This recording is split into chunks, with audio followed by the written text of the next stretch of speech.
ஆரம்பிப்பதற்காக MSME அமைச்சகத்தின் வாயிலாக பல்வேறு திட்டங்கள், ஒரு சிறு பொருளை உற்பத்தி செய்வதற்கு பின்பாக அவர்களுக்கு வியாபார தொழில்நுட்பங்களை கற்றுக் கொடுக்கின்ற, குறிப்பாக மார்க்கெட்டிங் துறையிலே அவர்களுக்கு உதவி செய்கின்ற பல்வேறு திட்டங்களை எல்லாம் அமல்படுத்திக் கொண்டிருக்கிறது.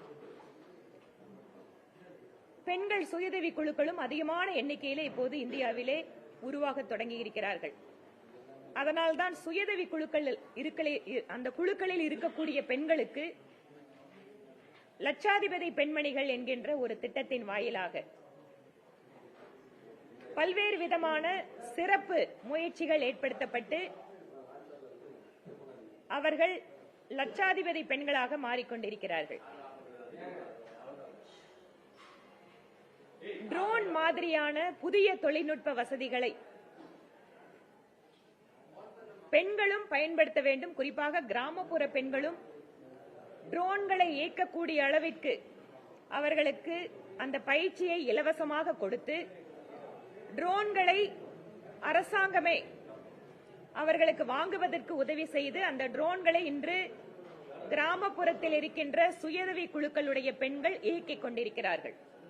அவர்களை எல்லாம் ட்ரோன் தீதி என்கின்ற ஒரு திட்டத்தின் வாயிலாக பிரதமர் மோடி அவர்கள் ஊக்குவித்துக் கொண்டிருக்கிறார்.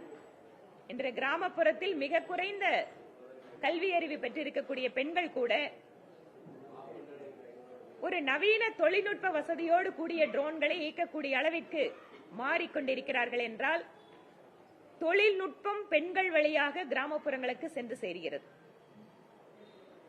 அவர்கள் அதை இயக்குவது என்பது அவர்களுடைய பொருளாதார தேவைகளுக்கு மட்டுமல்ல, அவர்களுடைய தனிப்பட்ட முறையிலே தன்னம்பிக்கை வளர்கிறது. ஒரு ஆரோக்கியமான வளர்ச்சி அடைகின்ற சமுதாயத்திற்கு பெண்களுடைய பங்களிப்பு என்பது இன்றியமையாதது.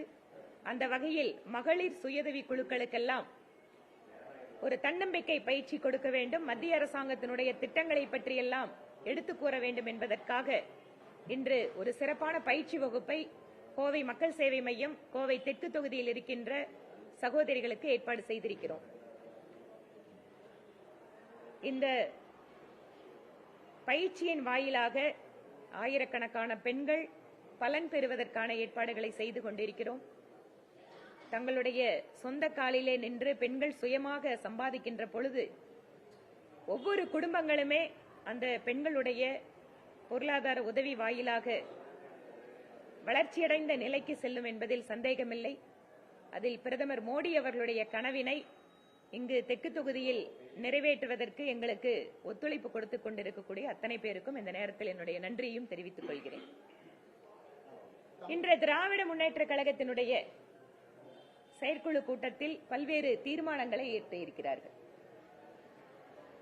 மத்திய அரசுக்கு மேலாக குற்றச்சாட்டுகள் அந்த தீர்மானங்களில் சொல்லப்பட்டிருக்கிறது.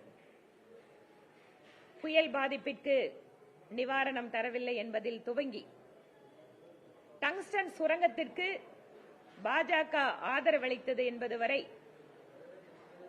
எப்படி வழக்கம் போல ஒரு பொய் குற்றச்சாட்டுகளை வைத்து மக்களை ஏமாற்றிக் கொண்டிருக்கிறார்களோ திராவிட முன்னேற்ற கழகத்தினர், அதே வழக்கமான ஒரு பாணியை இப்போதும் இன்றும் பின்பற்றி இருக்கிறார்கள்.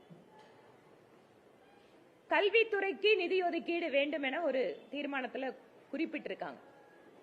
மத்திய அரசு ஒரு சில திட்டங்களை அமல்படுத்துகின்ற பொழுது மாநில அரசிடம் அவர்கள் ஒரு அந்த தீர்மானத்தை அனுப்பி, நீங்க இது எப்படி மாநில அரசு இதை பின்பற்ற போறீங்க, நடைமுறைப்படுத்த போறீங்கன்னு கேட்கறது வழக்கம்.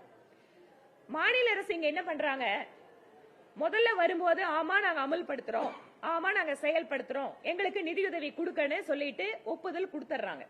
அதற்கு பின்பாக மத்திய அரசு அதனுடைய நடைமுறையோடு வருகின்ற பொழுது இது எங்களுக்கு ஒத்து வராது, நீங்க என்ன நேரடியா பயனாளர் கேக்குறீங்க, இல்ல எல்லா விஷயத்தையும் நீங்க ஆன்லைன்ல எல்லாத்தையும் அப்லோட் பண்ண சொல்றீங்க அப்படின்னு சொல்லிட்டு உடனே மாநில உரிமை, இது எங்களுக்கு மட்டும்தான் அதிகாரம் இருக்கு அப்படின்னு வழக்கம் போல ஒரு டிராமாவை இங்க செயல்படுத்துவாங்க. அது ஒவ்வொரு துறையிலும் உண்டு.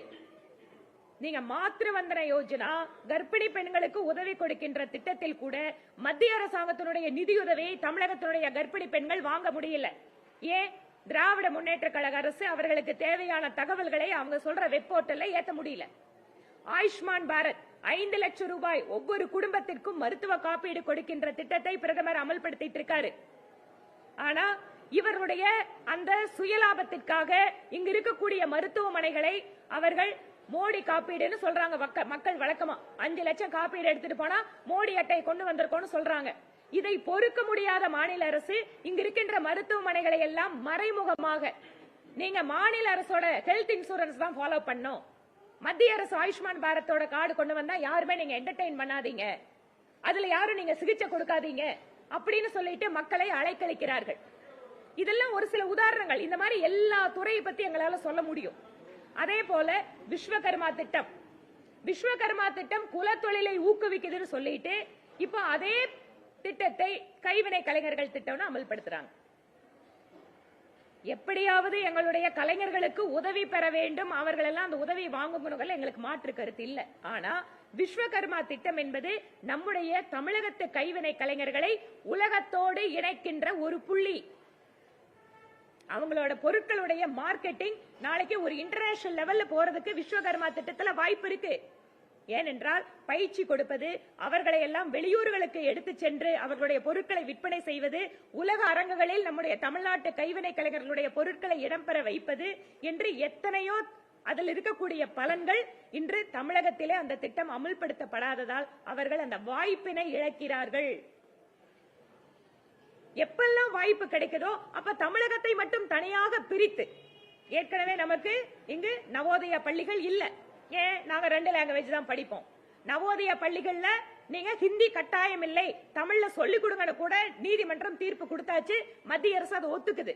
ஆனா நவோதய பள்ளிகளை நாங்க இங்க விட மாட்டோம், விஸ்வகர்மா திட்டத்தை தமிழ்நாட்டுக்குள்ள விட மாட்டோம். தமிழ்நாட்டை ஒரு தனித்தீவாக வைத்திருக்க வேண்டும், தங்களுடைய சுயலாபத்திற்காக தேசிய அளவில் கிடைக்கின்ற அத்தனை பலன்களையும் தமிழகத்திற்கு கிடைக்க விடாமல் செய்து கொண்டிருப்பது திராவிட முன்னேற்ற கழகத்தினுடைய அரசு. இவர்களுடைய இந்த அரசியல் சுயலாபத்திற்காக, தங்களுடைய அரசியலுக்காக தமிழகத்தினுடைய வருங்கால தலைமுறைக்கு துரோகம் செய்து கொண்டிருக்கிறது திமுக அரசு என்ற அவங்க சொல்லி இருக்கிற எத்தனையோ தீர்மானங்கள். மத்திய அரசு எல்லா திட்டத்துக்கும் அவங்க ஒத்துழைப்பு கொடுக்கறாங்க. கேட்கறதுக்கு முன்னாடி எத்தனையோ திட்டங்களை மத்திய அரசு நேரடியாக கொடுக்குது. அது கோயம்புத்தூர் பகுதியில் பார்த்துட்டீங்கன்னா டிஃபென்ஸ் காரிடார் மாநில அரசு கேட்டு கொடுத்தாங்களா? மத்திய அரசு நேரடியா கொடுத்தது. அதனால இந்த மாதிரி பொய் குற்றச்சாட்டுகளை வைத்து அரசியல் தொடர்ச்சியாக செய்து கொண்டிருக்காமல், மக்களோட பிரச்சனைகள் இன்னைக்கு என்ன, கோர்ட்டுல கூட கொலை நடக்கிறதை இன்னைக்கு நாம சர்வசாதாரணமா பாக்குறோம். சட்டம் ஒழுங்கு என்பது இன்று மிக மோசமாக சீர்குலைந்து, சமீபத்தில் பார்த்தோம் பல்லடத்துல அந்த பாதிக்கப்பட்ட பெண்மணி அமைச்சர் எப்படி கேள்வி கேட்கிறாங்க, அவங்க கேட்கறது நியாயமான கேள்வி. போலீஸ பார்த்தா ஒரு குற்றவாளிக்கு பயமே வரலன்னா அப்புறம் எப்படிங்க குற்றத்தை நீங்க தடுத்து நிறுத்த முடியும்னு கேட்கிறாங்க. இதுதான் இன்னைக்கு தமிழகத்தோட நிலைமை. சாத்தனூர் அணையை படிப்படியாக திறந்ததற்கு அமைச்சர்களுக்கு முதலமைச்சருக்கு பாராட்டாம். இது என்ன டிராமா இது? சாத்தனூர் அணையை திறந்து விட்டு அங்க மக்கள் பாதிப்பதை எல்லாரும் நம்ம மீடியால பார்த்துட்டு இருந்தோம். மக்கள் எப்படி தத்தளிச்சு போயிட்டாங்க. அந்த பகுதியினுடைய எம்எல்ஏ சட்டப்பேரவையில எழுந்திருச்சு பேசுறாரு. சாத்தனூர் அணையை திறந்ததை பத்தி ஐயா நாங்கள குறை சொல்லல, ஆனா பேச மட்டும் விடுங்கன்னு கேட்கிறாரு. அவரை பேச கூட விடாமல் சட்டப்பேரவை தலைவர் அதை அவருக்கு அனுமதி கொடுக்காம தடுக்கிறார். இதுதான் இவங்க ஜனநாயகத்தை காப்பாற்றக்கூடிய ஒரு வழி. இதையெல்லாம் மறைப்பதற்காக, இவர்களுடைய தவறுகளை மறைப்பதற்காக இன்று செயற்குழுவிலே அத்தனை பொய் தீர்மானங்களை மத்திய அரசுக்கு எதிராக இயற்றியிருக்கிறார்கள். இதை ஒருபோதும் மக்கள் நம்ப போவதில்லை. மக்கள் அவர்களுடைய கோபத்தை 200 அப்படின்னு இன்னைக்கு சொல்றாங்கல்ல, அந்த 200ல 2 பூஜ்ஜியத்தை எடுத்துட்டு கொடுக்க போறாங்க. அதுதான் நடக்க போகுது. திராவிட முன்னேற்ற கழகத்தினுடைய அரசுக்கு மக்கள் நிச்சயமாக சரியான மதிப்பெண்களை வருகின்ற சட்டப்பேரவை தேர்தலில் கொடுக்க போகிறார்கள். வேற ஏதாவது கேள்விகள் இருந்தா சொல்லுங்க.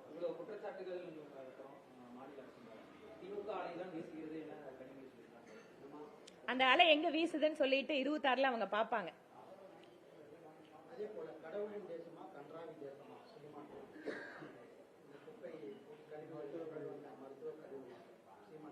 மருத்துவ கழிவுகள் விஷயத்துல எங்களோட மாநில தலைவரும் அதற்கான சரியான பதில கொடுத்திருக்காரு.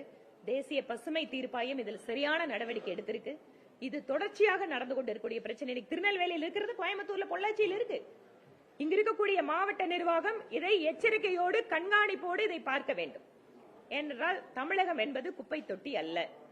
நடவடிக்கை எடுக்க வேண்டிய திராவிட முன்னேற்ற கழக அரசு நம்மளுக்கு இந்த பகுதியில் எடுத்துட்டீங்கன்னா கூட நம்ம ஆனமலையாறு நல்லாறு திட்டம் எத்தனை வருஷமா இருக்கு. இங்கு நம்முடைய அர்ஜுன் ராம் மெக்வால் அவர்கள் நீர்வளத்துறை அமைச்சரா இருக்கும்போது கோயம்புத்தூர் வந்து உங்களுக்கு எல்லாம் பேட்டி கொடுத்தாரு.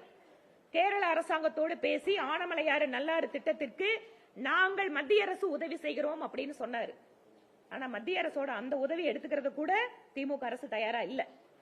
அங்க போய் நீங்க வந்து பெரியார் அவர்களுக்கு நாங்க வந்து வைக்கம் போராட்டத்திற்கு விழாவில் பங்கெடுத்துக்கிறோம், செலவைக்கிறோம், எல்லாம் பண்றோம். ஆனா கோவை மாவட்டம், ஈரோடு மாவட்டத்தின் மக்களுடைய மிக நீண்ட கோரிக்கை ஆனமலையாறு நல்லாறு. இத பத்தி ஏன் நீங்க கேரள முதலமைச்சரோட பேச மாட்டேங்கிறீங்க? சிறுவாணி அணை கொள்ளளவுல இன்னைக்கு பெருமளவு அங்க வந்து மண் மூடி அந்த அணையினுடைய பராமரிப்பு ரொம்ப மோசமாகி ஒவ்வொரு வருஷமும் மழை பெய்யும் போது அணையினுடைய நீர்மட்டத்தை குறைச்சு வச்சிட்டு இருக்கு கேரள அரசு. நம்ம பக்கத்துல சிறுவாணி டேம் இருந்து கூட தண்ணிக்கு வந்து நம்ம மக்கள் கஷ்டப்பட்டு இருக்காங்க கோயம்புத்தூர்ல. இதை பற்றி பேசுவதற்கு கேரள முதலமைச்சரோட நம்ம முதலமைச்சருக்கு நேரம் கிடையாது.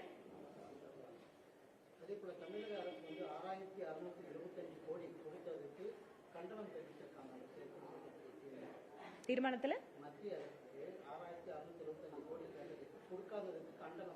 ஒரு புயல், வெள்ளம், பாதிப்பு, வறட்சி அப்படின்னு வரும்போது பேரிடர் நிதியில் இருந்தோ அல்லது பிரதமர் வந்து ஒரு தனிப்பட்ட இல்ல, அது ஒரு ஸ்பெஷல் பேக்கேஜ் அப்படின்னு கொடுக்கிறதுக்கு சில வழிமுறைகள் உண்டு.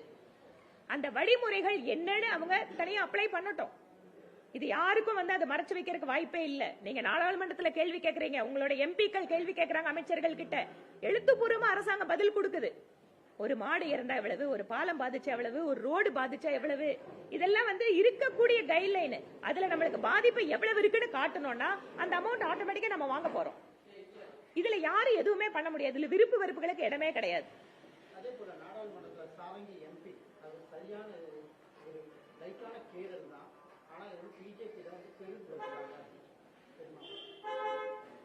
அவர் வந்து எப்படி வந்து ரத்தம் சுட்டுச்சு அப்படிங்கறத நம்ம எல்லாருமே பார்த்தோம். அது கீரல்ல அவ்வளவு ரத்தம் கொட்டுமா? திருமாவளவன் அவர்கள் அந்த பார்லிமெண்ட்டுக்குள்ளேயே இருக்கிறவரு, அந்த கீரல் விழுந்ததை வந்து அவர் பாதிச்சதை வந்து அவர் வந்து அப்ப நியாயப்படுத்துறாரா இந்த வன்முறைய?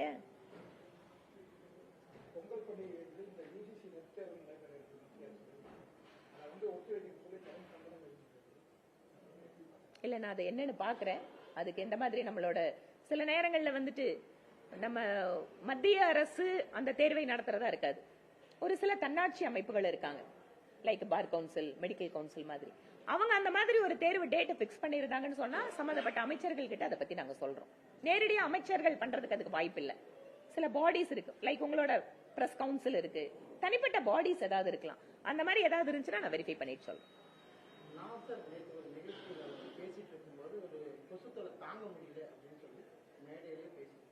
எதுக்கு எனக்கு அது தெரியலீங்க. நன்றிங்க.